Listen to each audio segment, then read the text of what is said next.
Welcome to MCU Mondays here on Geek News Now. I'm your host, Chris, along with my co-host, Debbie. Very happy to be here to talk about Spider-Man.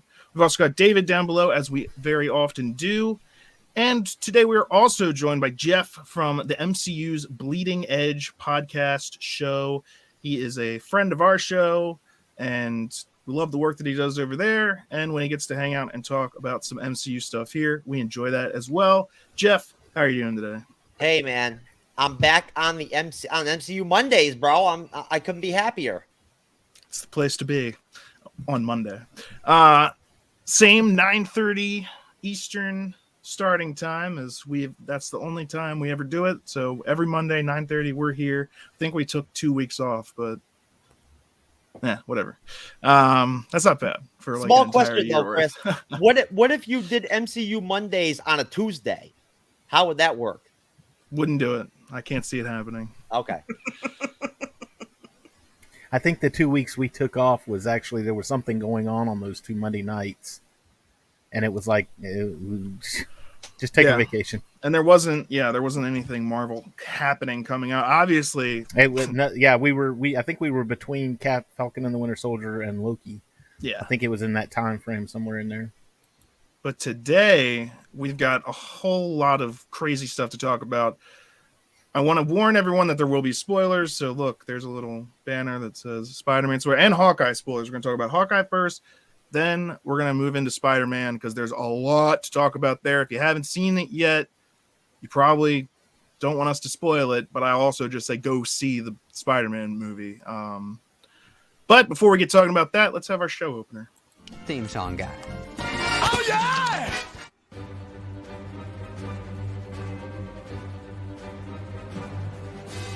It's MCU Mondays on Geek News Now. We're talking about all Geek News Now. Movies and TV, the comics, news, other opinions, breaking news and reviews. It's Geek News Now. It's Here we are. Okay, so talking first about Hawkeye, then about Spider-Man, and just a reminder, spoilers are on the way. So if you haven't seen those things yet, you don't want to be spoiled, you got to go somewhere else, all right? Because that's what we're doing. That's the whole show, all right? We are spoiling everything. Yeah. So here it comes. Hopefully you've already seen it. It's been spoiled for you by going to see it in the theater, which isn't so much spoiling as enjoying. So hopefully you've enjoyed the movie. Now we're going to talk about it. I know I did. But anyway, Hawkeye first. Keep getting ahead of myself. Episode 5 of Hawkeye was the one that was going to break the internet. Let's just jump straight to the spoiler and talk about that, because the whole rest of the episode, I mean, we could talk about Yelena, I guess. People like seeing her. I was just like, I'd like to see her fight. This is kind of cool seeing her. But what'd you think of Yelena? I thought it was you know what, that whole scene where she's sitting there eating the macaroni and talking with Kate Bishop. The whole time I'm sitting there thinking, oh my God, it's Black Widow and she's back. It's that I could very easily see Scarlett Johansson doing the same thing, just sitting and talking and eating macaroni and cheese. In the movie Beer Fest, there's a character named Landfill. And to spoil this movie for you too, part of the way through the movie, this character named Landfill drowns in a vat of beer. At his funeral, the actor shows up and says he's his twin brother. And he's like, just call me Landfill too. And that's from then going on, it's just Landfill. And that's kind of like what this is. Like, Black Widow's gone. Also, here's Black Widow. Yeah. It was... Black Widow is dead. Long live Black Widow. You know, like... They're not going to replace Black Panther, but they'll replace Black Widow.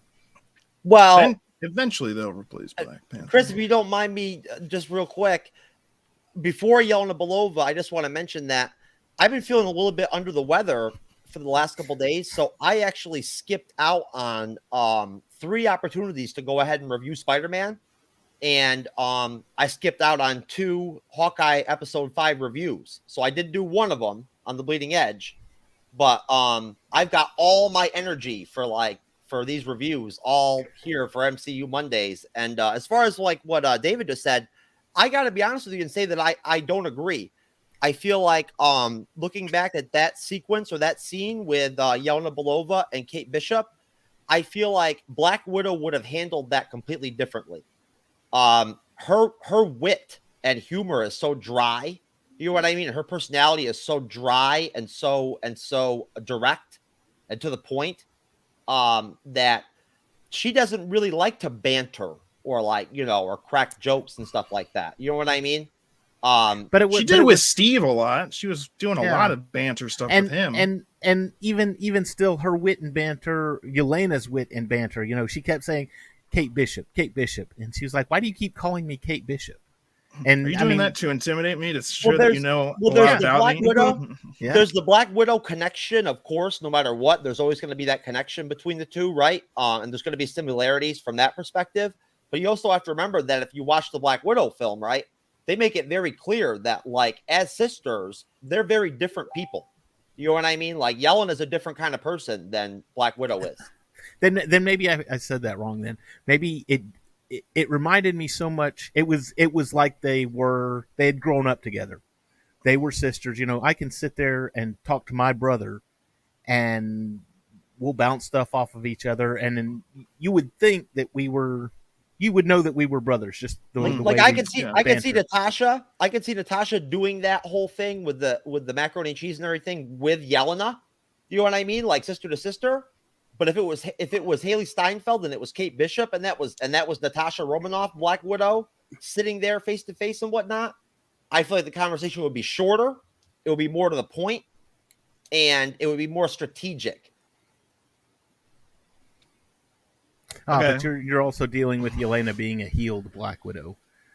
She has whatever she's doing, she's spraying them and they showed a little bit of that, out the brainwashing. That's what she had been doing, and then she gets blipped, which was kind of interesting to see from her perspective of just like the house changing around her. That was pretty cool. Yeah, I like that aspect of the episode, how for her it was literally a split second, and you could see the confusion and everything. And yeah, I really like that because it kind of gave we kind of seen different aspects of people coming back from the blip. That this one was really interesting. Yeah. I love the connection between that and the Monica Rambeau from WandaVision. Same deal with her when she had the blip flashback. There was a really, really, really great connection there. It was also, this gives you just a different perspective. When it happened to Monica, she was like in the middle of a hospital and a bunch of people were coming back in that location. It was like this event was hectic. This was just a kind of, she was in the bathroom in the house. Yeah, it was a very private setting. It's not, like you're at a mall, it's just someone's house. So there's not that chaos, but it is still like, why did the house just change around me? And then she's like, 5 years are just gone. And so it's very interesting. It's not like they have, for them, it was just that. Then this kind of hits home. That was like, I was just doing it. And then she says, of course, I need to find my sister, which is everyone's just like, oh, I feel like I just got shot with Hawkeye's arrow right in the heart. Yeah, your sister's dead. I feel like pull that Band-Aid off. This might be a little bit down the road, and we'll see how this plays out. But I feel like this dynamic with the blip and Yelena being out for 5 years and coming back, and her now connecting with Vale from Falcon and the Winter Soldier, and that character, and I'm assuming taking her assignments from her now and working for her. I feel like maybe because of the time gap with the blip, I feel like when Yelena came back, probably she lost a lot of her network and lost a lot of the connection that she would have had in the underworld and whatnot in order to find work, in order to be able to go out and do the assassinations and stuff. Luckily, she was in that person's house that we know from the episode start was a contract killer. And it's like, I'm not under hypnosis, and she's still living there. So she's like, I'm gonna hook you up and get you started still 5 years later. So she's got some connections, but she was a widow, wasn't she? She's been gone 5 years. Yeah. That's why she was like, I do what we all do best, you know. Well, that's Kill why I'm people just for money. wondering if maybe Vale might end up actually really like playing with her head, like overall, like, you know what I mean? Really, you know, screwing her up by the time I'm not it's said and done. Yelena, because she already, just like I said, was going to mention this a couple weeks ago, or well, actually when they first said Yelena was going to be in Hawkeye, when they said she's going to go try and kill him or whatever, I'm just like, here's what's going to happen. She's going to just attack him without asking any questions. Then they're going to end up, she's going to look into it more and be like, oh, I'm not going to. And what happened? She attacked him, didn't kill him, just leaves. Because like I said, too, that I was like, why did she just leave then? Because it was the end of the episode. Yeah, that was, and so she just pieces out. And so then in this one, she's right. What does she do? We see her actually, she thinks about what Kate said and how vehemently she was defending Hawkeye. And so she's like, who am I working for? I do want this guy dead as well. She finds out who, and that's the bombshell at the very end of the episode. Because we see the swordsman, again, not use any swords. If I could say one thing about him for the length of the show, he has not yet, I think he's held a sword once. Maybe twice. He threatened Ronan Hawkeye with it. Right, yeah. And then he's like, oh, Archer. But like he has, and the fencing. Oh, there and was the a fencing little scene. bit. Yeah, There was a little yeah. bit. But I was like, let's see this guy do something. Well, he just got taken away handcuffs. But it seems like there's kind of, because we also find out Kate Bishop's mother is working for, here are those spoilers, Kingpin. D'Onofrio, that picture at the end, by the way, I hope that he's actually in this show and it's not just like that reference is all we get. I want to see him being Kingpin. Okay. You know what I mean? So now, episode 6 better have some of that. Now, funny you should mention that because we went to go see Spider-Man on Saturday. We watched Hawkeye on Sunday afternoon. So we actually got the reveal for Hawkeye. Now, that being said, we looked at it and said, if we had watched Hawkeye first, we would have been ready for, there's another spoiler coming up in Spider-Man. We would have been ready for Spider-Man. Yeah. So again, I mean, Chris, if you're here, spoilers, we're talking them. So are you asserting you feel like by the end of the episode 5 of Hawkeye, you feel like Yelena Belova has already moved on with Hawkeye and she's already... I'm not saying that she's not going to have more words for him, but she did find out that the person she's working for, like, she was technically working for someone who works for the Kingpin. Yeah. So she's working for a criminal organization. She doesn't really want to do that. So her problems with Hawkeye are going to, you know, he's there. She's probably going to take that up with him at some point. I hope so. I mean, I've been wanting to see them actually talk to each other instead of just fighting. Although I do like the fighting. But I want to hear them talk about Natasha and what's going to come of that. And how much does everyone else know about what really happened? Evidently, nobody knows It because I doesn't was seem like it. why isn't anybody telling her? But evidently, it wasn't a widely known Yeah. thing. It's like people No. know that she's Outside of- dead. outside but of- No one Clint. seems to know. No one seems to have told Yelena. I guess Natasha Yeah. never told her that her and Clint were tight or whatever. You know what I mean? Because Yelena acts like she has no idea of like their relationship or whatever, or how close they were or anything like that. You know what I mean? Like, well, she might know that they were partners and stuff, but she's looking at it from the perspective of, and think about how Hawkeye keeps describing himself as a weapon. I'm a weapon. And think about, she's thinking of him as an assassin, as this guy with tons of blood in his ledger. And if you're that kind of person, or if she can believe that he's just a cold-blooded killer. He went on a mission with Natasha. He came back and she didn't. And Yelena thinks Natasha's, more skilled than him, just that familial pride and knowing her and being sisters. So she's going to blame him. And that's kind of what she's doing, is blaming him without fully having, and being misled. She was kind of told that this is the guy responsible for you. You're missing and in a way he is. You're missing a big picture too, because Hydra being involved, Hydra would know that Clint went after Natasha at some point. That was the one shot that I didn't take. What Right. was your favorite shot? The one shot that I didn't take. They would know, hey, look, he was after her. Now they went on this other mission together and he came back and she didn't. and on top of that, David, there's added right off that, we have no idea what the actual story was given to like the public as far as what happened to Black Widow. How did she die? You know what I'm saying? what version of events did Vale tell Yelena occurred between Natasha and Black Widow? It appears that what she did tell Yelena was at least somewhat similar to what actually happened. I mean, but she construes it just as is the person She's responsible. she's aware of the fact that like Natasha did go out in space and went to that other planet or whatever and and saved the world by finding the Infinity Stone and all that. Like she knows that. They're gonna bring back Red Skull. Red Skull will be back as a main villain, and he's the one that told everybody everything because he was there. Sweet. What's up? What's up, Elrond? Looking good. Agent Smith, what are you doing? This red guy. Yeah.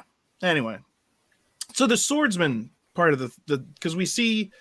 Do you think they're just it doesn't matter because Kingpin's involved and he can just get people out of jail because he owns corrupt police and all that kinds of stuff. So does it matter if this guy gets taken away for the sake of like Kate Bishop's mother protecting her?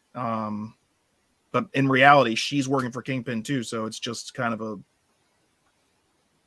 it's very staged because he didn't seem to care.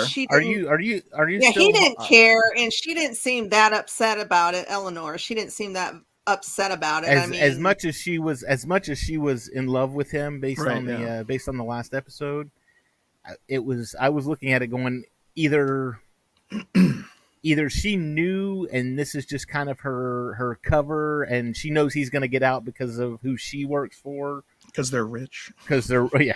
Well, they're rich. She honestly may be working for Kingpin too. And that's the company that they run against Bishop Security. And he doesn't know.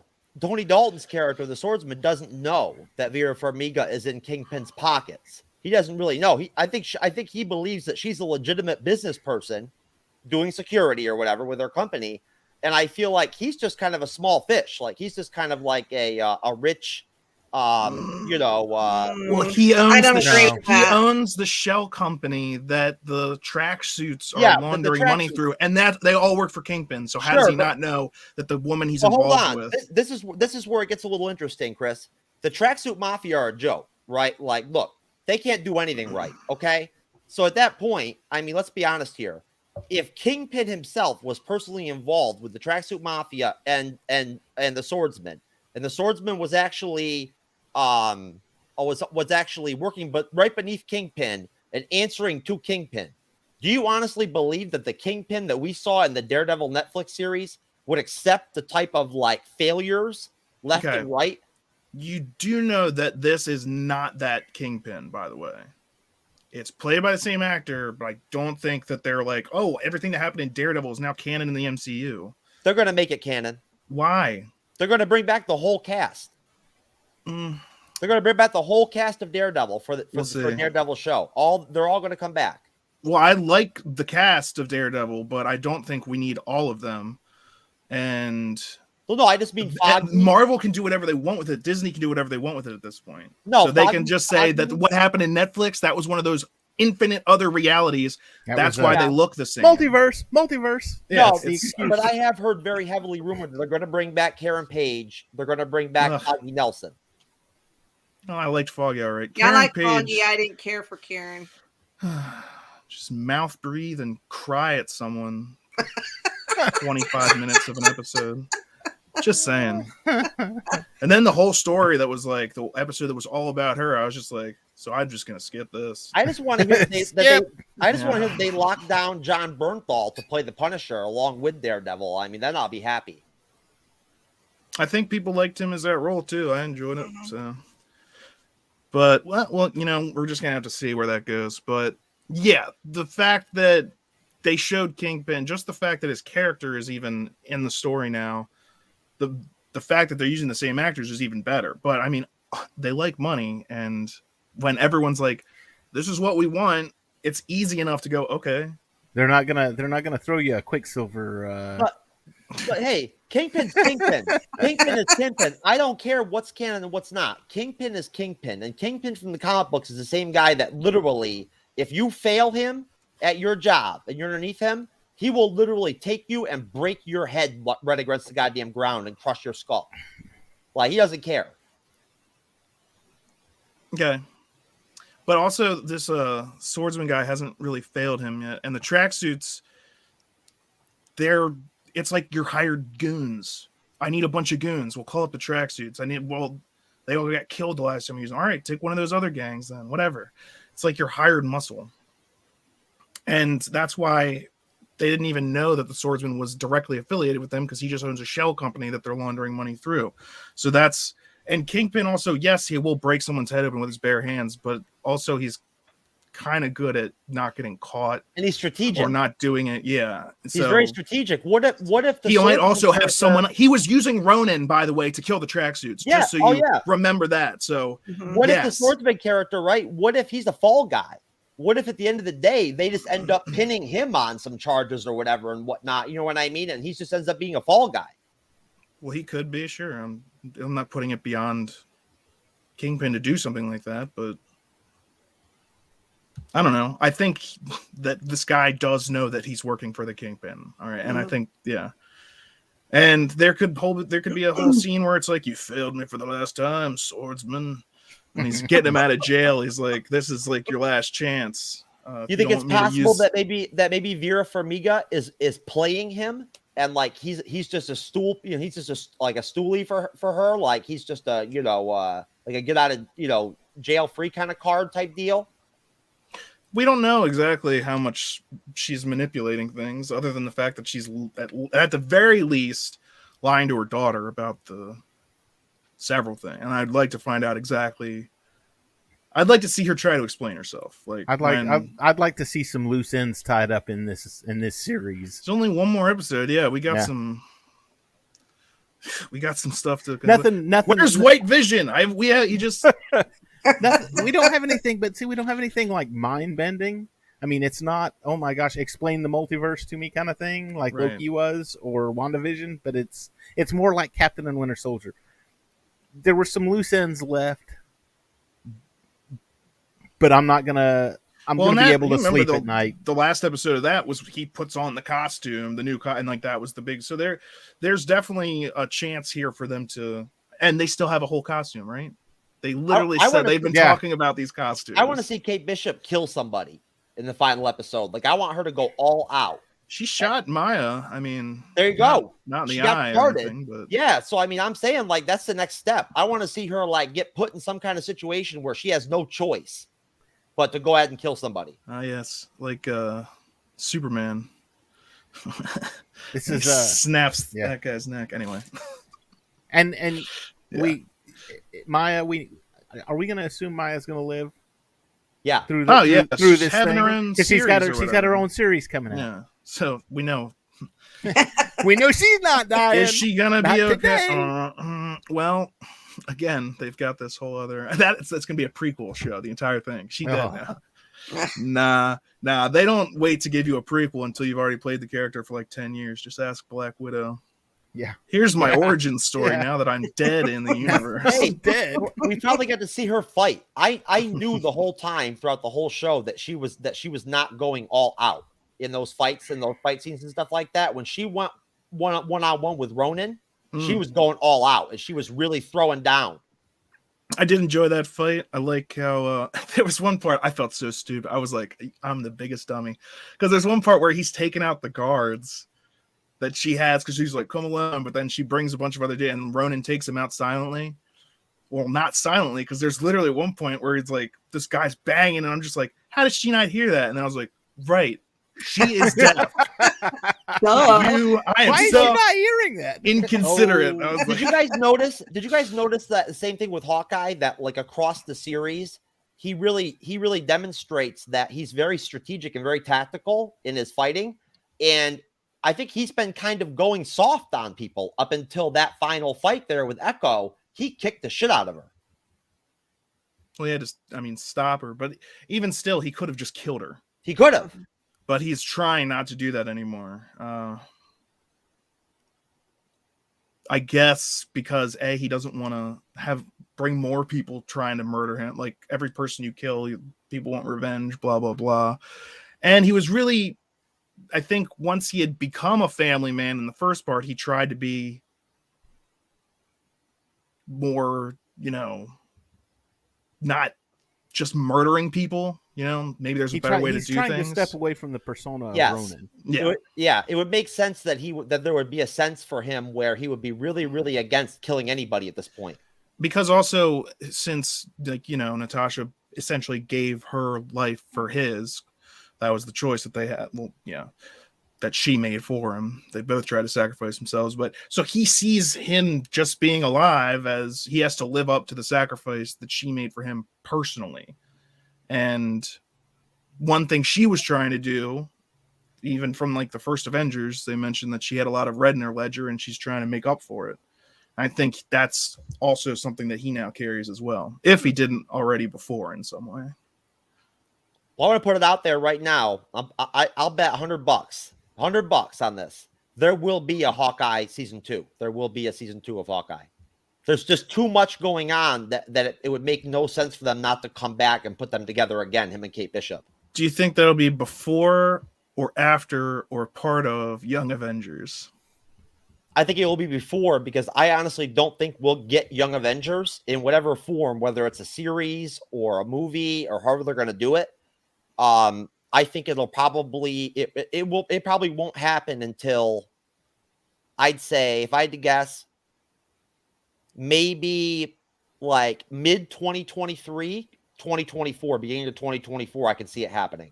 And they're putting together a lot of the stepping stones. So a lot of the pieces are now on the board. I could see him being a mentor. Like what with she needs more training. She needs more experience. She needs more guidance. And if you've ever watched the show Young Justice, I know it's a DC show, but look out. But Young Justice, for the first season at least, Batman kind of like assigns the missions to the team, but then like the team is responsible once they're actually on mission. But it's just kind of about like oversight, guidance, someone who has knowledge of these situations, has been there before and knows how to help you prepare for them when you're going to be going into. So yeah, like, mentor, guide. I do think that if they're going to do the Young Avengers, they should do it in a limited series like Hawkeye, a 6-episode, 8-episode limited series, not a movie. No, because it seems like that's what they're going to do too, because a lot of the characters are being introduced in TV shows, and movies call for sequels. And if it's not, especially a movie like that where you've got a team movie, you can't really do it, because if the first one fails, you can't do any sequels. Whereas if you do a limited series like that, you can tell a good big story within the limited series, and if it does well, you can tell more and do another season. Yep. And I was just going to say that like a lot of the characters that would be in the Young Avengers mostly been introduced in the TV show, so it would make sense to carry it on that way. Except possibly we're going to see, well, who knows, but we could see Wanda's kids come back in Multiverse of Madness. Ironheart and Black Panther 2. Mm-hmm. So yeah, a lot of these characters are. Stature in Ant-Man 3, which is going to be almost at phase 5 at that point when that movie comes out. Yeah, that's when we see Kang the Conqueror for the first time, apparently. Yep. The actual Kang the Conqueror, not He Who Remains. I get it. Same actor. Speaking of same actor dilemmas, I don't believe it, Chris. I believe we will see him in some kind of cameo or something before Ant-Man. I do. Do you think so? Yeah, I do. Do you think it would be just a different version of Kang? Because they were saying that there's a bunch of them out there, but Kang the Conqueror is like the worst of the worst. So do you think we'll just see a different? I think it will be the Kang, the one of the different Kangs. This Kang will probably be the one that actually runs and is like the head guy of Chronopolis, which is his city that's in the multiverse. And I think that in Ant-Man 2, when they go down there, when they go Quantumania, when they go into in Ant-Man 2, when they go in there to rescue Janet Van Dyne, and they see that city in the bubble, I think that is Kang's capital city, Chronopolis. I think that's the Kang that we'll be dealing with, and that Kang is like straight up warlord domination, like You might call him a conqueror. yes. Oh, The conqueror. Yeah, should be pretty awesome. But we got some time to wait for that. Either way, he didn't show up in not that I saw in Spider-Man, but that was more focused on spider enemies. You know, when the whole universe was cracking open, you saw people. they're coming, and I can't There's people stop them. coming, and it's like, I think it's everyone from the upcoming Spider-Verse movies. Is that Morbius and Kraven the Hunter? Yes, but just their Rhino. outline for now. There was Rhino was in there. Oh man, That was the one I noticed. but so that was it was interesting. But let's talk about Spider-Man. Move into the Spider-Man. Spidey spoilers. If you haven't seen it yet, A, go see it, and B, we're about to talk about it big time. So I'm just gonna say overall, I haven't had as much fun at a movie in a very long time.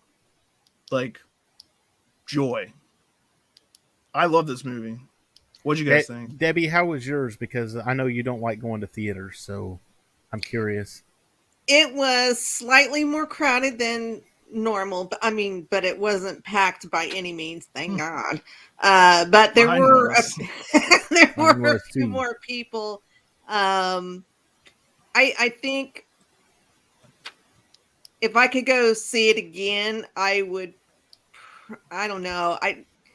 I would have liked to have gotten some of the reactions that I've seen in where like on TikTok, I've seen people filming certain scenes from the movie, and the crowd just goes wild. Yeah. I'm sitting there by myself, and I'm sitting there going, not real loud because I'm not that kind of person. Now I might have if there was 10,000 people around me, but I was just like, yes, and of course I cried like 20 million times. I know, right? Movie. lot of feels in this movie. Yes. Dude, Yeah. I was cheering. A lot of people, that was one of the great things I really enjoyed about it, was just hearing the different cheers. Like sometimes it was the entire theater. Like when the first other Spider-Man shows up, you know what I mean? Like everyone was going nuts. And when Toby came in, everyone was going nuts. But there were other times when when Jamie Foxx was like, when he was talking about just the fact that you're helping out a lot of poor folks and you're from Queens, I just kind of figured you'd be black. And then when they said, well, there's got to be a black Spider-Man out there somewhere, a bunch of people in my theater were just like, Miles Morales! But see, if you go online and say that, you'll get a lot of people mad at you. I found this out. You cannot say Miles Morales is a black Spider-Man because he's half black. He's half black and half Latino.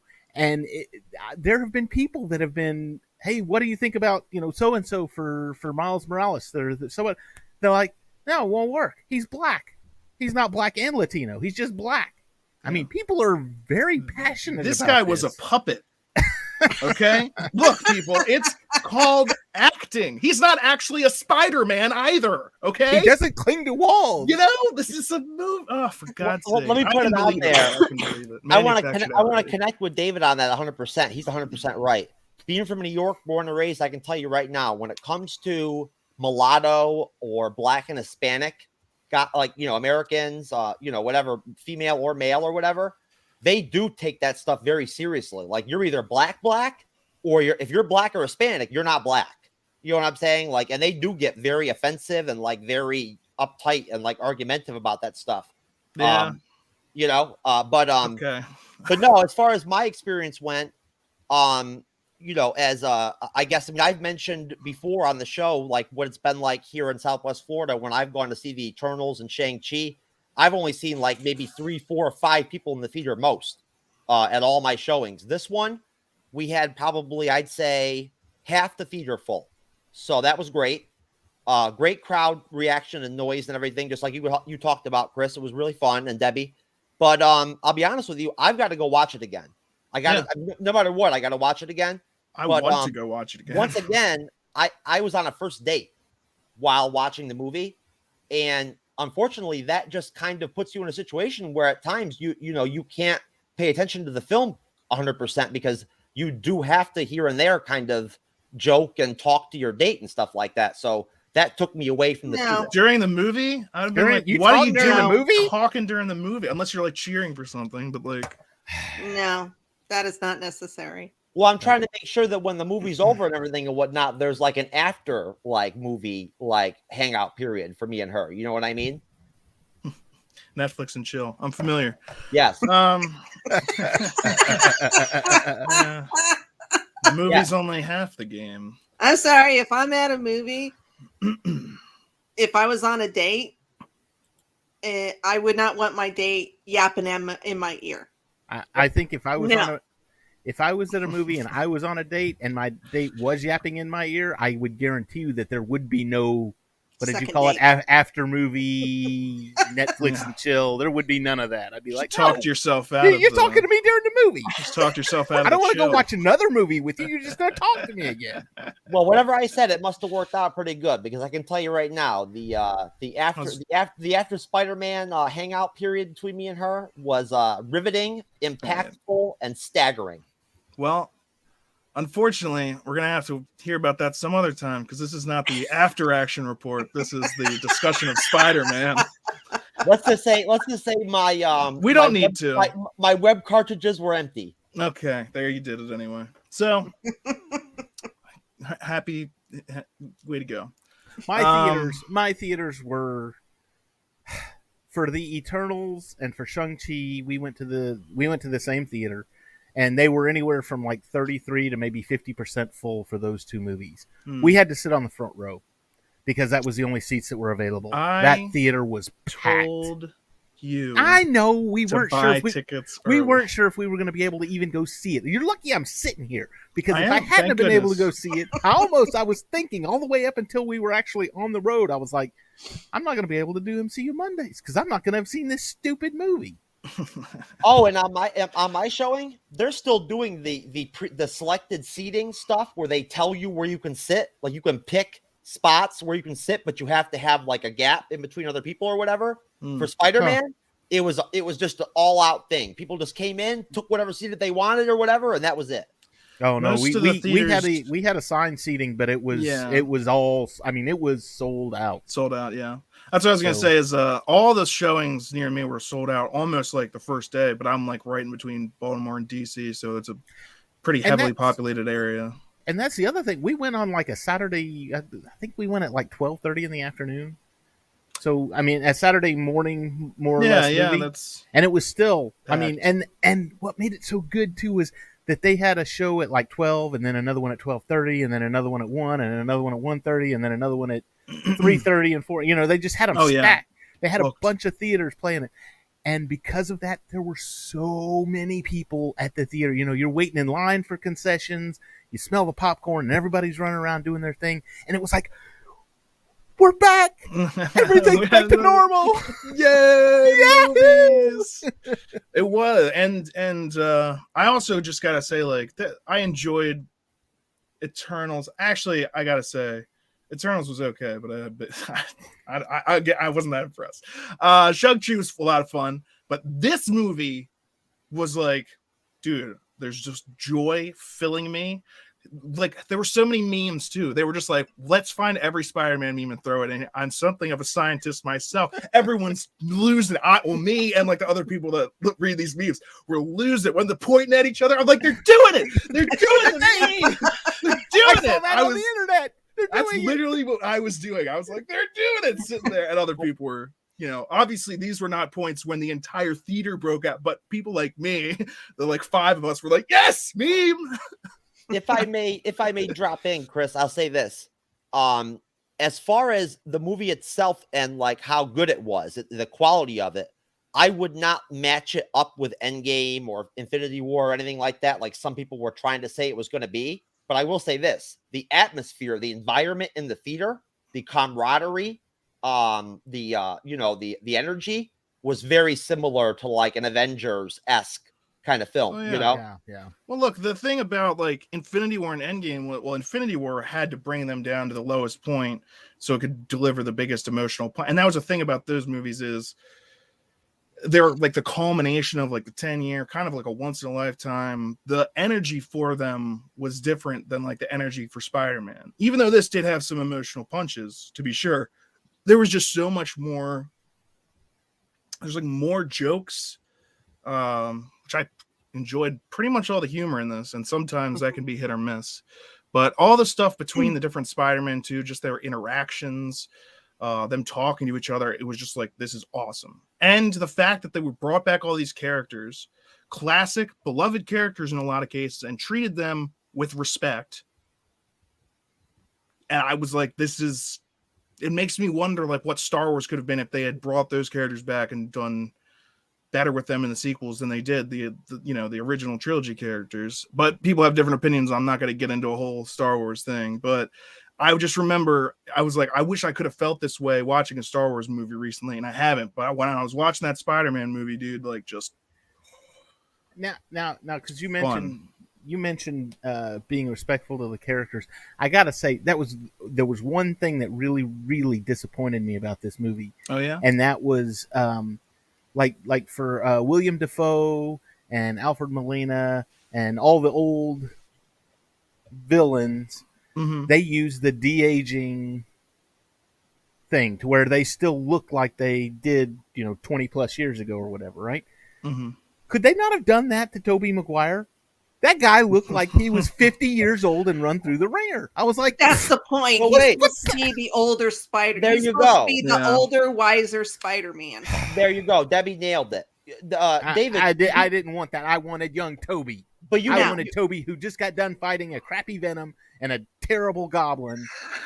but it didn't make sense to you that his version of Spider-Man would be older. No, it didn't. I wanted a young Yes. Spider-Man. No, I wanted that was young. the point. You had. I mean, I get it. I see what they were going with, but he gets it. dang I it, get what you're wanted a saying young too. Spider-Man. But yeah, because no, the three Spider-Mans are at all different points in their life. Yeah. You got Tom, who's the young, naive, not quite Spider-Man until the end of the movie. Then you got Andrew, who's the in-between College age. Tom and Toby. And then Toby's like the older, wiser Obi-Wan Kenobi mentor. And remember, in the comics, Spider-Man comics, at one point, Peter Parker did get old, and he was in his 30s and everything, and that was Spider-Man. He was and old. anyone that's seen Into the Spider-Verse knows Not that yet. that's exactly what that come on, Dave. Spider-Man is an older Spider-Man for Miles Morales to team up with. So that's again why I was saying, like a couple weeks, like last week, if they don't do the multiple Spider-Man thing, it's just such a missed opportunity, especially when everyone enjoyed Into the Spider-Verse so much. I mean, that won some awards. And then it's, you have the opportunity to do it, especially with the multiverse and everything going on. And then when they had the other villains, I was like, if you're telling me they picked the villains and the actors from these other movies, and then they're not going to get the Spider-Man 2, I can't believe it. Because again, they enjoy money and They like money. yeah. Well, David, I will agree with you on this, though. Good point on your hand on this end. I think that Andrew Garfield looked exactly like Andrew Garfield from before. And so at that point, for them to have Tobey Maguire look that much aged kind of didn't make any sense in a way, because Garfield looked exactly the same as he did back when he played the Spider-Man.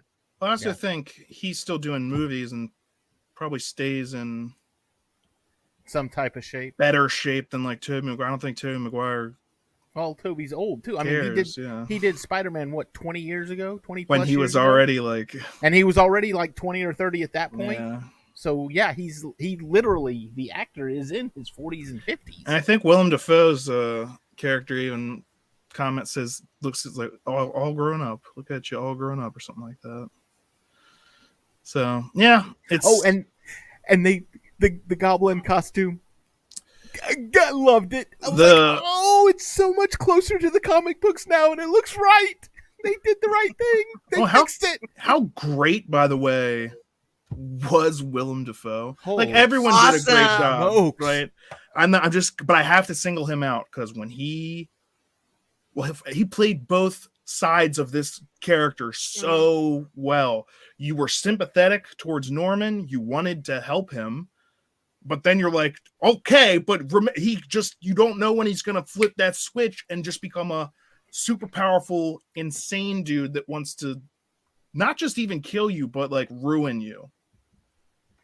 And just when they're in a fight and he's getting punched in the face and he's like, it's like, yes. What I love about him, when I was watching the interviews that they did of all the villains and everything and whatnot, what I love about him is the fact that he's such a major actor. He's this huge, major, dramatic actor that acts in all these like really hardcore, dramatic, serious films, right?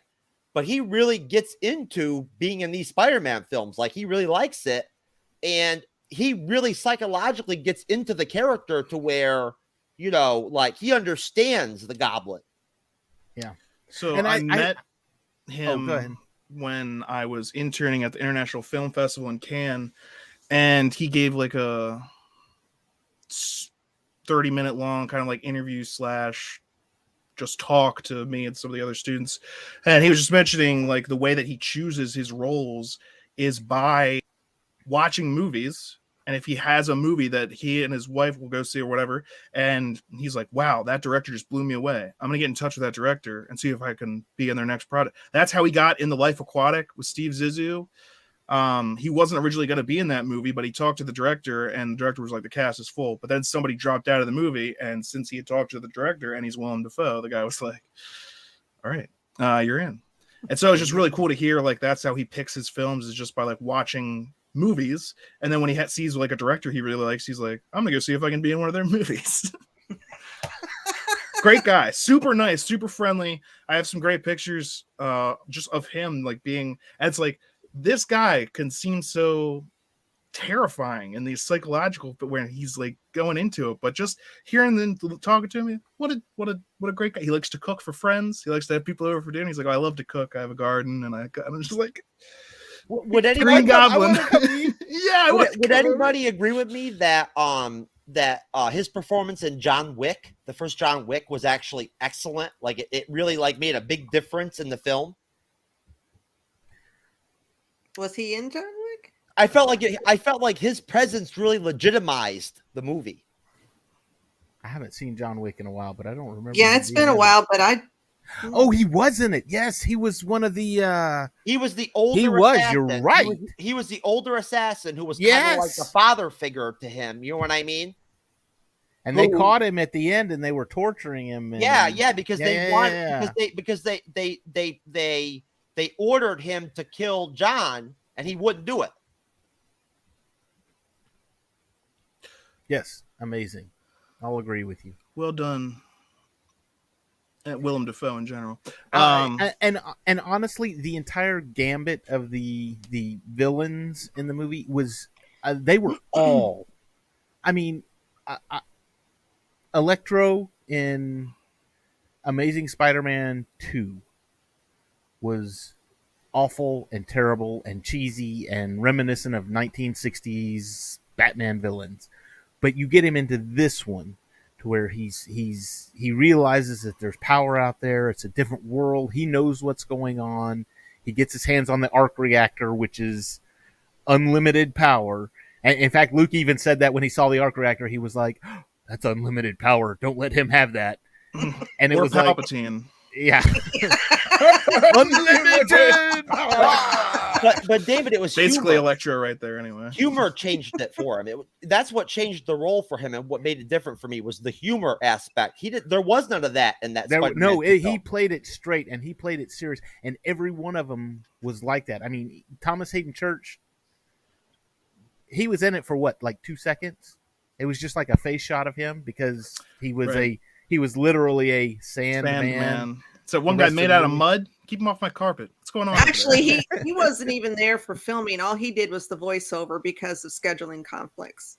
So did they did a CGI? Same with Rhino or Lizard Man or whatever his name is. It was the Lizard Connors, Dr. Connors. Yes. The dinosaur can talk. Yeah, they did. And here's the thing. a lot of the complaint about Spider-Man 3, Tobey Maguire Spider-Man 3, is like you crammed in too many villains and there wasn't enough time for, like, you had Hobgoblin, you had Venom, you had the Sandman, but this one was like, hey, let's just even double that. But when it works. you had the Spider-Man, you had Spider-Man to offset Spider-Men, exactly. Spider-Men to offset Plus, it. the story was different. The way that they staggered the characters, the way that the story played out was totally different than what we got in this film. Said Sandman was wishy-washy and there for servicing the plot. Out of place, and odd. Yeah, he did go back and forth. When he first showed up, he's like, I'll help you, Spider-Man. And then he's like, or maybe not. I'll talk to this guy. And Let me talk to this guy. Now I'm a bad guy again. He looked really cool, though. He looked really cool. Yeah, I did also like that Happy had some good moments. And one of those was when he's like, I checked the doorbell cam at my house. Well, who the hell are those guys? Was that one guy made out of mud? What are you doing over there?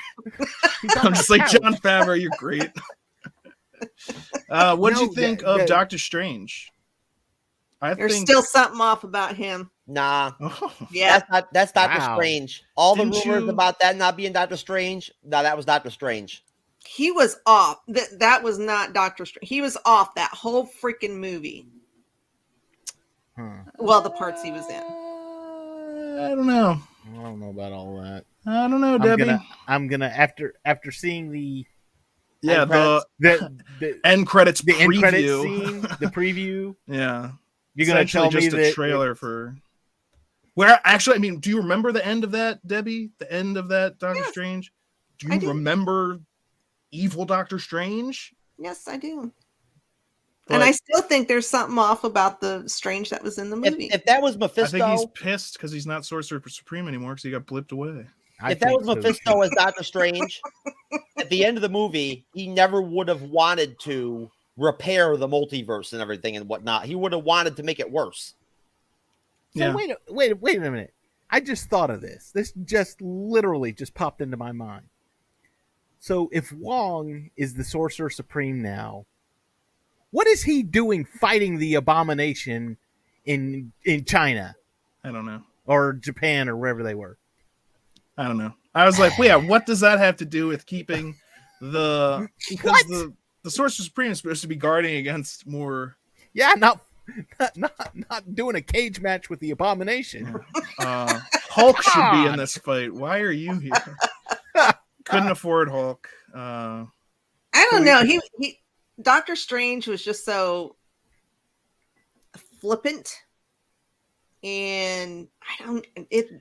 Have you seen Doctor Strange recently, the film? That is And him. Also, Infinity War. That's his attitude. Yeah, but I mean, He's a dick. Yeah, he is. He's a dick. yeah, he's egotistical, and yeah, but there is And just. flippant? I'm sorry, there is something off about him. All right, Mephisto confirmed again. I'm not saying he's Mephisto. I'm just saying there's something off. That Okay. I did enjoy the banter between the three Spider-Men. Yeah. All the different times that they had, back and forth. Oh, I fought an alien in space. Oh, well, let me tell you about my alien. He was down on Earth. I fought a guy in a giant I'm the rhinoceros rhinoceros one. suit. Yeah. I I never also liked that Doctor Strange was gone. They actually Yeah. kicked him out of the movie for a while so that you had time for Spider-Man and the man to interact without also having to be like, also we have to pay attention to whatever Doctor Strange is doing because he's kind of an important character. I didn't know what to expect from the movie going in as far as how it was going to unfold, but it never occurred to me that they would actually end up having the other Spider-Men with Tom Holland for as long as they did in the movie for that extended segment of the film. Oh yeah, And it was a good chunk of the movie. That ended up being, for me, the highlight of the entire film was that Yeah. segment. I was And so that's- glad it wasn't just cameos because Yeah. I Oh, would have yeah, been yeah. thoroughly. Yeah, everyone would disappointed. have been because it's like, wait, you could get them for the cameo. That means you could have gotten them for more than that. And no, they had one really long fight scene. I mean, technically, it was kind of like two fight scenes because they had them like lose first, and they're like, I'm not good at being a team. Like, I've never worked on a team before. I've worked on a team before. I used to be part of the Avengers. That's great. Who? What are the I don't know what that Avengers? is. Are you in a band? It's like a band. Are you in a band? Yeah. The Spider-Man talking to each other, because that's one of the things about Spider-Man is he's kind of like mouthy with villains, and that's one of the things actually Andrew Garfield's Spider-Man was really good about that. I thought that it's like, oh no, a tiny knife, my one weakness. Like that, like his sarcasm as Spider-Man, I thought was like spot on. He's witty, he's a shit talker. Yeah, yeah. And so to have them all three talking to each other is kind of a lot of fun. They're giving each other crap. He's like, all right, everybody, check your web shooters. What are those? What are I'm those? trying to shoot my I webs. love that when Is they that were stuff talking coming about out of the you? web shooters. I felt like you guys can tell me what you think. I felt like after all the rumors that I think I've heard, and you guys have probably heard too, that Marissa Tomei wanted out of that role as Aunt May. Like she didn't even really want to come back for this film, which could have been true or not true. I don't know. But I honestly think that that's part of the reason why they killed her off, is because I think that honestly, she'd already told them, I'm not coming back for the next trilogy, the college years or whatever. Like, I'm out. I just figured, I mean, I think they had to do that, kill her off, because it had to be like an Uncle Ben moment, you know, the speech with about, you know, with great power comes great responsibility, because he hadn't had that yet. Well, At he least hadn't had that not yet on screen. and That's people were calling him Iron Man Jr. and stuff, and this is like he is his own person. Well, He's the Spider-Man. Tom's Spider-Man has had pretty much everything handed to him by Iron Man. Well, also, did you see the last suit that he wore when he goes swinging around? The That's original. like classic. Yeah. So this whole movie sets up Tom Holland's Spider-Man to now not be Iron Man Jr., but to be his own Spider-Man. Which I think is good. And it's also partially, I think, Sony going, we own this guy, by the way. So what was the deal with that? Now, maybe I missed that part. Why did he decide to eschew the Iron Spider suit completely?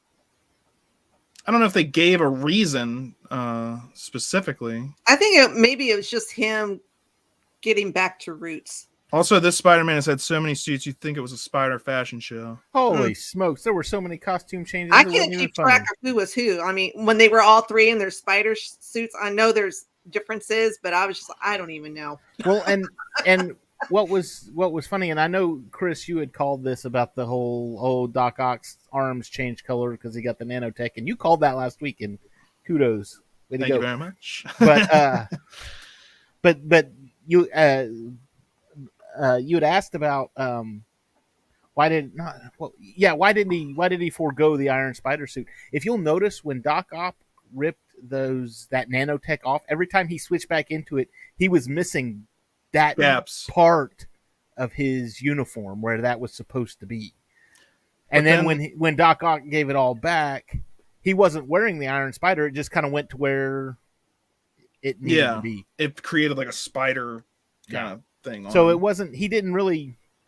My thought is he didn't really forego it. It was damaged, and it was time for a new suit. And kind of like Stark said, if you're nothing without the suit, maybe you don't deserve it. And he doesn't necessarily need the Iron Spider suit. I like the comic book connection with the end and his decision to walk away from Zendaya and walk away from Ned and everything and whatnot, because in his mind, I thought he might do that. More feels. You know, I don't want to hurt these people anymore. I don't want to put them in danger anymore. And in the comics, that's very Peter Parker Spider-Man-esque, because he was the same way in the comics. And it again, it's part of that whole separating him from being what he was in the Marvel basically Iron Man Jr. Now he's got no one to rely on. He doesn't even have Aunt May anymore. He's got no Tony Stark. Tony Stark's gone. He's just left his friends behind to start his own. He's basically now separated from all this other stuff. He's in a crummy, rundown apartment with a police scanner. He has, like Debbie said, he has gone back to roots. And they better not make him and Venom best buddies. I'll tell you that right now, because like they already had the villains in this film all kind of buddy with him and everything. I don't want to see Venom end up being Spider-Man's best friend. Well, here's the question. Which version of Venom will Tom Holland Spider-Man even meet? Because if you remember, the first end credit scene was Venom. Not nearly enough. It was Tom Hardy. And so it's pretty humorous. I enjoyed the humor there. And I like how he just disappears, like gets sent back without having done anything apparently, except get drunk and like make fun of Thanos. He's like, aliens don't want rocks, okay? They want brains. They want brains. Yeah. So that was very enjoyable. But what happened at the end of that was, why did a drip of venom fall off instead of going back to its own reality? I don't know why, but it did. So what does that mean? That means we're going to get another variation of Venom. Yeah, we're going to get a different Venom. We'll It's have gonna Bring back be- Topher Grace. Now you can do Yep. it. Oh, Everyone God, wants it. no. We may even I get know. I'm kidding. we may even get a semi-similar origin story from the comics to some extent, where literally that blip of venom turns into Peter Parker bumping into it and actually taking on the symbiote. With all the Spider-Man reboots, it's no wonder there's a multiverse. It's a mental freak out material. And no, get a grip, Sony. I think that's one of my Scottish followers. Been reacting to a Scottish TV show, and I got tons of news, and I love them, and it's so much fun. But they usually don't tune in for this show, because it's like 3 a.m. in Scotland right now. But, but I kind of get a grip. Get a grip, Sony. I mean, they're launching their own Spider-Verse now. We know this, but I think they're going to keep doing so with Marvel because, again, they like money. But I think the MCU is going to be different than the Spider-Verse. You know what I mean? Like, I think Venom just went back to the Spider-Verse. And honestly, it wouldn't surprise me if even they say, okay, Tom Holland, you can make continue to do MCU Spider-Man movies. But because we got the Spider-Verse going on over here, we're going to make Spider-Man movies too, because Spider-Man movies make money. And so we're going to make money here, and we're going to make money here. And hey. And that's why they're making movies that are like even Spider-Man related, like Dr. Morbius and Kraven the Hunter. It's like, is Spider-Man even going to be in those? I don't know, but it's part of the Spider-Verse, just like Venom is part of the Spider-Verse. Well, I'll tell you, Chris, you were mentioning your like foreign fans and whatnot and everything. I'll tell you right now, on my home platform where I started, Rizzle, which is like a TikTok similar app, I think probably out of my 330,000+ subscribers on Rizzle, I think probably half of them, if not more, like 50% plus, are all from India. They're all from India. Huh. Technology. It's bringing people together. Beautiful thing. Love it. World Wide Web. We are the future is now. The future. So what did you guys think of the Matt Murdock cameo? Oh, funny as hell too. He was on there, and I just went, whoa! I mean, I literally, I think I made that noise because I was like, oh, they did it. That got one of the biggest ovations out of the whole film. It did. Not in my theater. I think I was the only one who reacted because as soon as he popped on, I was like, yes! And then, nobody else. And I'm like, okay, people, are you not Marvel? Do you not know who that is? Yeah. Evidently not, because nobody reacted. I bet a bunch of those people got up and left as soon as the credits started, too. Yes. These idiots. Yes, there were quite a few. Yeah. I was like, what in the hell? Where have you been for 10 years? No, I turned to Luke and I was like, I wasn't even expecting him till She-Hulk. And look, there he is. Yep. And it was a great scene, too. Like, I love when he catches that brick. And Spider-Man's like, how did you do that? And he goes, I'm a good lawyer. A really good lawyer. all Just like, it did for you're me, a blind guy. all it did for me, even though Kevin Feige already basically confirmed it, was it finally cemented the reality that he is going to be in the MCU, and that's what matters. And and funny you should mention that, because I was actually telling Luke, I was like, Feige just came out like a week ago and said, if we wanted to use Daredevil, spoil it, yeah. We're going to get Charlie Cox. We'll get him back. Isn't and everybody Feige took that as, interesting? oh my gosh, he's coming back. And it's like, no, he said if. Yeah. David, There's a big if isn't Feige interesting? Have you ever watched like him from interview to interview, how little information he gives? Oh, he gives nothing. And the fact too, and this threw me. Holland and Garfield both in interviews before this movie were like, we're not in this movie. Yep. We have nothing to do with this movie. Yep. I was completely Okay. sold on the fact that those other two Spider-Men were not going to be in this movie. I was- wasn't. Which, so help me God, when it happened, I was like, yeah. Yeah, I heard a lot of people freaking out because they were like, I didn't believe it for a I was second. like, they have to be doing it. When They Charlie have to Cox said be. I'm not in the film or whatever, I went right on there. I went right on TikTok and Rizzle and everything the next day, and I was like, you know what? I don't believe it. He'll be in Spider-Man 3. I know he will be. He was. For a bit, he had more of a cameo moment, but it was, I mean, that's all it took. That's all it was necessary. It's a Spider-Man film. We've already got 3 of them and a Doctor Strange, so calm down, Daredevil. But it's just good to see you back. Sorry, it's good to hear you back. It would be really great for the comic book fans and all the old school fans for them to bring back that friendship and that relationship between Spider-Man and Daredevil again. Oh yeah. It would be good to see more interaction between Spider. Like, I'm not saying it can't happen, but this film was like, we're already doing the Spider-Man thing, so Why would you listen to the soundtrack before the movie? Yeah. I don't know. I didn't actually know that, but that. They did the same thing with. Although you could then argue, it's like, well, the villains are from The this villains, movie. yeah. And it's like, and which then I would say, yes, exactly. So why wouldn't they also have the spider? Thank goodness they did that. If they hadn't done that, I would have been like, you. Dopes. Boner alert. There's They your that would have usually been make your pretty good boner alert. decisions. Mm-hmm. Ugh. Chris, have you enjoyed the those YouTube? Sorry, I had to do it. Have you enjoyed those YouTube videos of those all female Japanese rock metal bands I've been throwing over in your direction? Because I haven't gotten any kind of reaction from you on them. So I don't know what you're talking about, so I don't know if I've seen those. I sent you a couple of YouTube videos of a couple of Japanese like all female rock and metal bands that I really like for you to All right. check out.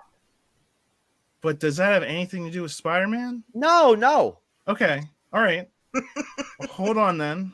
Let's talk about Spider-Man, and I'll check those out some other time. I haven't watched them though because I don't speak Japanese, so it's hard for me to. So, one of my favorite moments, and I bawled like a baby. I was probably blubbering all over the place, but When Andrew and Garfield, I'm not a Garfield fan, when he caught Zendaya. but when Yeah. when he caught Zendaya, We're echoing again. sorry, Where's Chewie? Cat, no, Chewie is not in the room, but I cried like a baby, and I'm not a Garfield fan, so There Everyone- was a lot of cheering. tearjerker moments Mm. within. I mean, there was a lot you had. yeah, I wish I would have brought a box of Kleenex or something because my sleeve was like totally wet from wiping away tears. But as my kids, even though I've seen a movie like Star Wars, like the first one, New Hope, I've seen it probably a bajillion times, but in certain spots, I cry each and every time. So that's just me. And if I ever went to see or watch the Spider-Man movie again, I probably cry again, even though you know it's coming. yes. Is it too early to cry for an Oscar contention for this movie? Could we? I mean, could this be a contender for Best Picture, even Best Supporting Actor in Willem Dafoe? No. Yeah, I mean, there was a lot of There was a lot of story there and a lot of depth to a lot of that. If they didn't give Endgame or Infinity War any actual award nominations or whatever, I can't see them doing it with the Spider-Man film. Yeah, it's tough. It's tough for a superhero. I think the Films only to be geeky considered movie for that's even won any award, I could be wrong, outside of soundtracks, is Lord of the Rings. Lord of the Rings. Lord- You mean the one that won the most awards ever? Lord of the Rings? Yeah, Yes. Lord of the Rings. Lord of the Rings. Well, David- I love it. David, you've seen that meme that I put together on the Bleeding Edge with Chloe Zhao as the manager of the emergency services department or whatever, and she won an Oscar for that performance. So I mean, If she wins an Oscar for that, then who knows? I wouldn't mind seeing it. I mean, they nominate Black Panther was nominated. Black Panther did get a Best Picture nod, which whether Spider-Man wins it or not, at least give him a nod. At least say, okay, fine, you're in contention. We're gonna nominate you. You'll be nominated. Okay. You'll be one of the.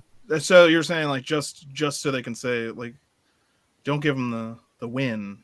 I don't know. At least make it look like you Well, won. Right? I guess Yeah, come on, throw us a rope here. Snobs. Joker.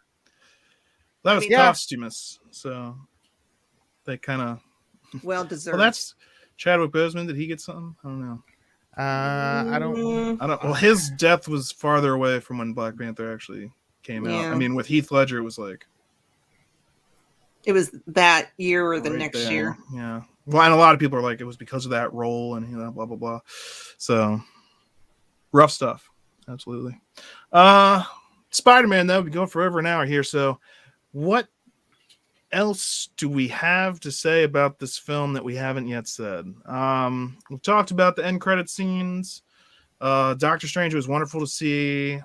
That big preview. I'm wondering if they actually made it. As everyone's been saying, it's the longest end credit scene they've ever done. It's basically just like a 2-minute long preview for Doctor Strange. I'm wondering if they did that because the movie got pushed back, and they're like, we need to give them some. You know what's so funny about that is I came home from work Friday, and Luke was sitting there, and he's like, "They released the Doctor Strange trailer. Somebody dropped it early, and it went nuts." And he looked for it. He looked for it relentlessly for like an hour, and everywhere he looked, it was like they've taken everything down. Everything's down, but it was just a really bad thing. And then it popped up as the end credit scene, and he's like, "This is it. This is the one I saw." I'm like, okay, so somebody took their phone into the theater and recorded the. But it was like a full-on trailer for it. Normally, these end credit scenes are Short kind of like and the sweet. Venom one, or just a little something extra, a little tease of something that's going to come. This was just straight up. Here's the Doctor Strange and Multiverse of Madness trailer. It's like Captain America: The First Avenger. The end credit scene there was the Avengers trailer. It was just the trailer for the Avengers. True. That's exactly what it was. Yeah. So we got people talking about seeing No Way Home for even better the second time. Requires a second watch. First film of the year to do so. I agree. Like, so rare, especially with movie prices going up, that I'm like, let me go see that again. I used to do that all the time when I was in like high school. Like, I would just go, what's playing? What do I enjoy? I'll go see it like 3 times. Me and my buddy. Well, you guys Not all know how nowadays. much I hate going to the movie theater. But for this movie, I would definitely go again. What movie did I'm going to date myself because in high school, you said that, in high school I'd find out what movie was good and when I was in high school, and this was probably the first movie I saw multiple times in the theaters, was I don't remember which came first, but there was 2 of them. It was Ace Ventura and the first Jurassic Park. Jurassic Park, the original one. And those I saw both of those probably like 6 or 7 times in the theaters. You know, you go to the Einhorn is a man. Finkel is Einhorn. Einhorn's a man. Pretty sure nowadays that would be considered some sort of photo. Oh yeah, I didn't even think about that. Yeah, it's a yeah. little risque now. Brushing your teeth afterward. Hey, you're implying that it's wrong to kiss it. Well, I didn't know that it was a man. Okay, how dare you call her a man? I was like, I don't think that she wants to be a she. You know, I don't think it's part of a. I think it's a cover to disguise the fact that you're a field goal kicker. What a transformation. Yeah, that's a great, so that in Jurassic Park, I can see going to see Jurassic Park. My goodness, in theaters. For me, When it that was first came out. That must have been awesome. it was That Boogie was Nights, amazing. Boogie Nights, Boogie Nights, nice. and Magnolia, and American Beauty. After that was American like the Beauty. big one that, like, you know, I'll say one thing about American Beauty. That's the only movie I've ever been to, other than that Marvel movie, where when I saw American Beauty, it was so impactful and powerful that when the movie ended, nobody got up. Everybody stayed in their seats for several minutes. Nobody got up. You know, and there's no end credit scenes during that time or whatever. You know what I mean? It was just that moving. Mhm. You know, but I'll definitely be seeing Spider-Man a second time without question. I'll be going, and you know what? I might even go see the Eternals if they pay me to see it. Oh, the It's going to be Eternals. on Disney Plus in here. in a Yeah, couple next weeks. month. Yeah, Yeah, The it's Eternals. January in 12th. January. Yeah. January 12th. That movie. Well, I'll be dating myself because 1977. Star Wars. I cannot tell you how many times I watched that movie in the theaters. Actually, you know what? I can probably go back and say Superman for me too. Mm. 1978, Christopher Reeves. I'm sure I saw that one 2 or 3 times in the theaters. But I'm talking about high school. When I was in high school, Sure, sure. That was the big one. Was Jurassic Park. Lord of the Rings actually came out when I was right around in high school, so that was one that I saw a bunch. It's so good. It's one of my favorite. You young whippersnapper, get off of my lawn. I know. Well, and then the other thing I used to do though, because theater and that costs money, go to GameStop and buy, because they usually had DVDs for cheap, and that's where I got most of my like director's cuts, and so that's where I watched Troy the first time, because that came out in like 2004 maybe, and I was not old enough to go see R-rated movies then. So like that and King Arthur, and to get to see the director's cut, and then I actually saw like the theatrical versions, and I'm like, these director's cut was these better. director's cuts are dope. Dude, Kingdom Chris, of Heaven, I saw Troy in theater back in Gladiator, the day dude. too, and it was friggin' awesome. Troy is awesome. Yeah, Every time I rewatch that film, I'm like, I can't believe how good this is. Is that the Brad Pitt one? Oh, it is. Yeah. Oh, okay. Brad, One of the opening shots is him like naked lying with 2 chicks, because I he's just can't like, believe it. I'm Achilles. can't believe I love that that the movie's called actress- Troy, and it's But all about like his name. it's being all about remembered. him. Yeah, I can't that believe was- that, but that that- actress, the one that he like enslaves or whatever, that he like holds hostage or whatever at one point. Mhm. I forget what her name is. She's pretty popular. She still acts and everything and whatnot. But she was like a thick, curvier looking girl at that point when she was younger, and now she's like a stick. That was Well- That was the movie. It also had Eric Bana in it, Eric Mhm. Bana, yep. and he was doing his. He had just come back from. He played He'd Hector. just done Hulk. Yeah. He had just done the Ang Lee Hulk. Orlando every Bloom time- was in it too. Every Go on. time he would get mad, and I probably said this before, but every time he would get mad in Troy, I was like, "Oh, he's gonna turn green," because he was doing the. I was like, "Oh, here comes the Hulk! Here he comes!" You know who else was in Aw. that? You know who else was in that and didn't die? Sean Bean. He plays For Odysseus. one movie, he doesn't Wow. die in? I was always hoping they'd make a sequel to it about the Odyssey. They did. Because- It had Kirk What? Douglas Shut in it up. a long Rose time Byrne. ago. Rose Well, Byrne. not a sequel to Troy, though. You know what I mean? It was Kirk Douglas. It's called Ulysses. okay. That's It's an old 1950s. okay. Yeah, I was like, well, I watched, But it is- they had it's- it taken is, it's Sean Ulysses. Bean's, It's right after. yeah. Right after. the Iliad.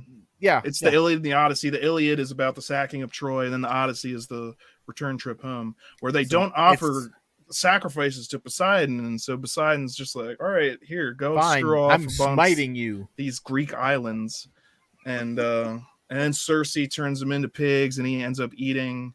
I love actually the Simpsons did a great retelling of that with Homer as Odysseus, and meanwhile all the suitors are trying to like marry his wife back at home. Yeah, it's good. It's good stuff. I would have liked to see Sean Bean, because the Odyssey, he survives that too. I would have been like, there's 2 movies for you, dude, and they're fantasy movies. You never come out of those alive. Yeah, but look how they did him in Game of Thrones, man. That's what I'm saying. I mean, at least he got a whole season, but yeah, he was done. Just a matter of time for that guy in most films. But anyway, gotten off track a little bit just because Troy is awesome. You know what else is awesome? Spider-Man. I think we've pretty well covered most of it. I mean, there is a lot in this movie. Okay, another thing that got kind of a cheer was when that admissions lady for MIT, when she gets out of the car and she like yells at Doc Ock, everyone lost it right there. She's like, okay. I was just like, that is hilarious that you just went there and then you're going like, So I I have a question because this kind of perplexed me. So at the end of the movie, absolutely nobody knows Peter Parker. He's pretty much been wiped from existence. No, not pretty much. He has been. But So how the Spider-Man hell- hasn't. Yeah, Their knowledge but of Peter Parker has. How does he get an apartment? He has no He identification. sold Yeah, his no. Iron Man tech for billions. He's loaded. He just has to look like he's not because he can't. How's he going explain to it. take a GED? He has. I mean, Wait, there's no records of him He's still being Peter in Parker. school. He's still Peter Parker. It's just that nobody knows that Spider-Man is Peter Parker, and no one who knew him before knows. He's still Peter Parker. Yeah, but nobody knows who Peter Parker is. That's the problem. Yeah, like his because- friends didn't even know him. Like Ned, they've been friends for longer than he was Spider-Man. Mm-hmm. But for some reason, like this is just erase all. No one, and it's not just like because that was the thing about the end spell. It's not just making people forget that Peter Parker is Spider-Man. It's like make people forget about Peter Parker. Well, remember, we're That way, talking about nobody New York. can get here. Like nobody, and so Happy even forgets him. Which Well, I was like, don't they're forget. really cutting these ties. It's New York. Okay, you can go to New York tomorrow and go get a fake ID in less than 30 minutes. You'll find somebody that'll make you a fake ID for like $60, $80. So I mean, it's not complicated. So we got some more people in the comments. Star Wars, when I was 5 years old in 77, life's never been the same. So we were talking about great movies that influenced us when we got to see them in theaters. They said, there you go, a non-Scottish version. I appreciate it. It is. I love seeing that you guys type in Scottish. It tickles me, but I do sometimes have trouble pronouncing. It's such a lyrical language. You know? Keep up the great conversation. Cheers for the great company. Hey, thanks for joining us. I know it's if you're over in Scotland, it is late right now. It's actually getting kind of late for us. I think we're about to wrap it up here. We got another one from Bender though. Marissa Tomei's death was super well done. Like, oh, she's gonna get up and walk away. They bait and switched me on that one. I was like, they're not gonna kill Aunt May. I was like, oh dang, they just killed Aunt They May. killed Aunt May. And that's such a good And motivation for Tom Holland's Peter to not be the good guy that he's trying Right. to be, but to Well, like take revenge. And also, Norman Osborn's little speech, saying, this is your fault. Oh yeah, that's You also know. makes it that much worse. He's like, he just Yeah, and I think, and then after Aunt May's speech about great power comes great responsibility, I think something clicked. Well, he still tried to. I mean, it did, and he talks about that, and he talks to the other Spider-Man about that, and they shared their. He's like, don't tell me you know what it's like, because he already did lose his Uncle Ben. It's not like that never happened. They didn't get to experience it on screen with him like we did with Tobey Maguire's and Garfield. Andrew Garfield's, yeah. And I really like what they say in reply to that, and how they all share that, like, or that they knew what the line was, a classic Spider-Man line.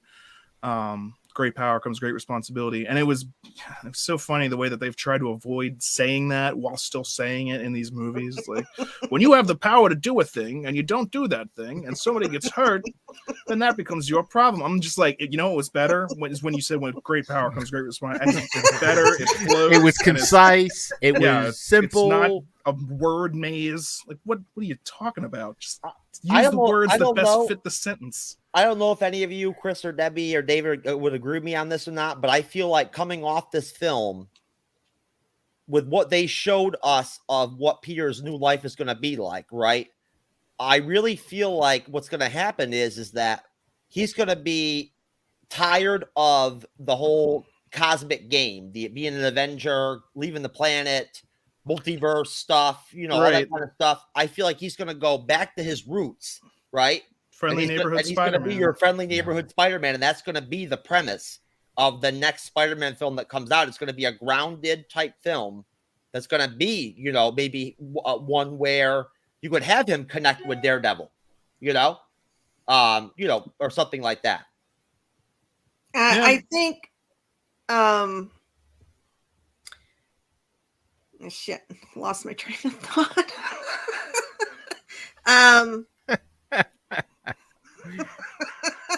I'll miss that hot version of Aunt May. Most. What of does the everyone reason I think of when they cried. think of Aunt May? Sex symbol. Right? Not even close. I think of her at I that think- bank in the first one. I think Or Tom the second one, Holland's third one. Spider-Man is going to kind of go back to like the comic version, which was kind of hit upon in Toby's version. Because Spider-Man was always broke, living paycheck to paycheck, I mean, Yep. I think they're kind of going back to that. I'm assuming they're going back to that comic book version. Again, yeah, that's what some purists have complained about, was that he's Iron Man Jr. He just gets everything from Stark, and it's the whole point of Peter Parker is that it's like a struggle for him to have to build his own stuff, make his web shooters, and with the limited resources that he actually has. Yeah. And so while I did like the way that they were able to bring him into the Marvel universe, I do understand where people are coming from with that. And like you said, it does look like that's what they're trying to set up here.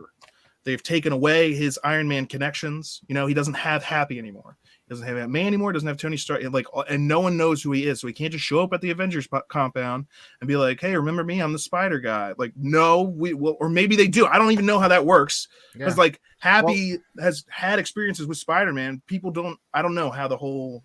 Maybe he'll end up at the Daily Bugle as a photographer, just like in the comics, and that's how he'll make his money. Selling pictures of Spider-Man, and he's got the best pictures because he's and taking that was selfies. I liked that about both Tobey Maguire and Andrew Garfield, was that they had that photographer angle of it, which we haven't seen at all from Tom Holland's. Yeah, that's not part of his character. Right? I feel like they're going to have him. They're going to have him embrace the more comic book orientated version of Peter Parker. I really think that they will, and that will then set up and go into Venom versus Spider-Man. Because the common question is why? Well, why don't, if he has something to do with, why don't we just call the Avengers? It's always something that they have to explain away. They had to explain that away the entire last minute. Where's Thor? Where's this person? And that wasn't even Where's Nick Captain Fury Marvel? that he was talking. Don't even say her name. Yeah. I liked how in this film he was like, "What? Nick Fury directed the whole operation. I was just following his orders." And they're like, "Nick Fury's been off planet for a year," and he's just like, "Wait, what?" It's going to be very. Who was that guy that was Nick Fury then? What? They don't even. He doesn't even question it any more than that. He's just like, "What?" He's just like, "Oh, okay, whatever. Aliens, sure, okay." I think they're going to go with a very comic book accurate kind of version where when we do get Avengers 5, Spider-Man will be a loose Avenger, like not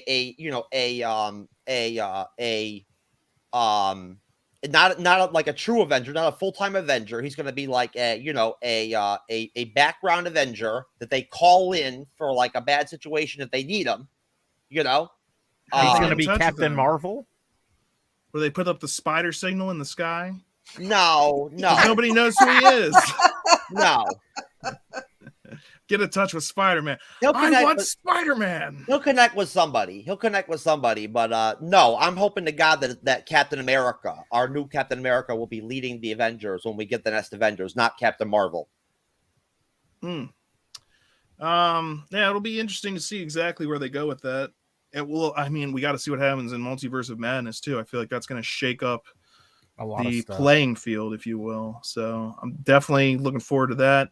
Looking forward to a lot of different stuff. It's hard. It's tough to know, to call exactly what they're going to do with Spider-Man, because again, that calls into question it's Sony's character still. They own the character, so they have to agree with Disney on further projects. You know what I'm saying? So that's why they're doing their whole Spider-Verse thing. It will be interesting to see how Spider-Man continues in the MCU, especially with this whole severing, essentially, that they've just done. So I'm looking forward to seeing how that all shakes out. Think Definitely, we'll get a live-action Spider-Verse? Oh, yeah, well, it already is happening. I'm saying Venom. Oh, you mean Into the Spider-Verse? Yeah. I mean, that's kind of what this was. They don't need it. Yeah. I'm just going to put it out there now, and you guys can remember that I said this a year or two from now. Morbius is going to suck, Yeah. and the Craven film is going to suck too. Yeah, I'm not really. The whole thing about that is like you're using Spider-Man villains, but they're not fighting Spider-Man. It's like the thing, like Spider-Man villains are not like Batman villains. You know what I mean? Like one of them's a lizard, another one's like a rhino. It's just literally like guys dressed in like, oh, well, if you're a spider guy, I'm Crocodile Man or something. You know, even though Killer Croc is literally one of Batman's villains, but it's not like that. The rhino is literally just a Russian guy in like a suit, at least in the Amazing. So you have Vulture. Oh, Vulture. He's fighting Spider versus Vulture, Spider versus Lizard, Spider versus electricity. Like what? I don't know. It's like talking now. Yeah. Sorry. I'm just not like Craven the Hunter. It's not like, oh boy, I can't wait to see not how he fights Spider-Man, because he's not going to be doing that. What is this about? Morbius is an anti-hero in the comics. He's only briefly a villain to Spider-Man, and then they become buddies, which is weird considering he's like a vampire murder thing. But I guess Spider-Man likes to team up.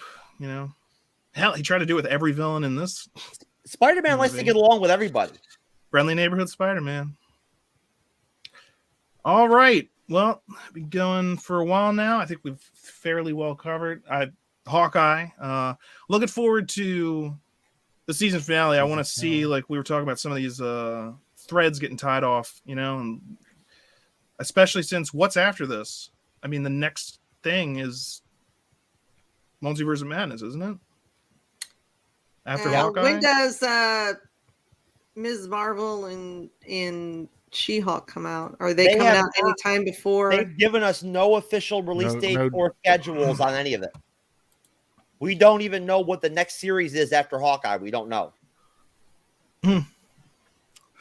Well, so maybe we'll be getting some more hints. I again hope that we actually get to see Kingpin in action. All we got was that photo of him, but now having seen Charlie Cox as Daredevil and Spider-Man, it gives me more hope that we'll actually get to see D'Onofrio do something as Kingpin. You know what? I'll say this too about this new Spider-Man. At least it didn't leave us with a whole bunch of new strings hanging that were untied. It really seemed to tie things up within itself. It wasn't like, okay, we're going to finish the movie, but now you got to worry about this, and this is going on. Like now, the end of WandaVision was, here's Wanda with the Darkhold. I don't know. Where's White Vision? I don't know. Like how Loki ended on just like, who are you? What? So everything that just happened is what? Yes, but yeah, no, this was very concise, and it tied things up, and it was very self-contained, and it explained a few other things about the multiverse, which was good, and we like that. And it brings that idea to the forefront, like Doctor Strange is about to have to deal with. And this is just so you're aware, this is something that the multiverse can do if you mess with it, is just inject a bunch of different villains from infinite realities into you. So like there's some stuff to be mindful of there. It could be, Chris, it could be What If.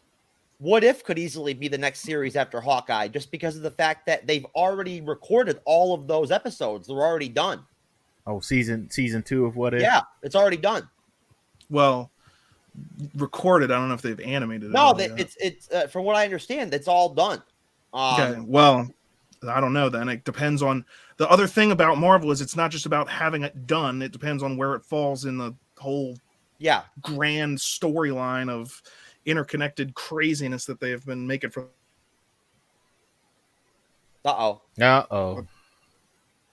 Yeah. And then once you mention it, they're like, shut them down. And with that in mind, I'm going to shut myself down. I'll say this to Marvel. Shut up and take my money. So, sir, look, I'm enjoying it. But now, in whatever year this is, the audience wants action and seats with beverage holders, but mainly action. And this movie had action, romance, drama. It's a lot of fun. Go see, if you've watched this entire thing and you haven't seen Spider-Man yet, I don't know what the heck you're doing, but still go see it anyway. It was great to see you. Thank you for joining us on MCU Mondays. We're here every Monday at 9:30 p.m. Thank you, Jeff, for being our special guest today. You can check out Jeff more on the MCU's Bleeding Edge podcast. Make sure you get a chance to check him out. It's more of the kind of stuff we were talking about today, but even more. Hey, I'm rocking my Ronin outfit for the finale review on Wednesday night. I'm going full Ronin. Oh, that's awesome. So, if you want to see Ronin, tune in to the MCU's Bleeding Edge. Oh my gosh. All right. I got to get out of here. But I wanted to find the dancing. Too much stuff. I could. There's so much. I think I put it at the top so I wouldn't lose it. It's lost. There it is. All right. We'll see you next time.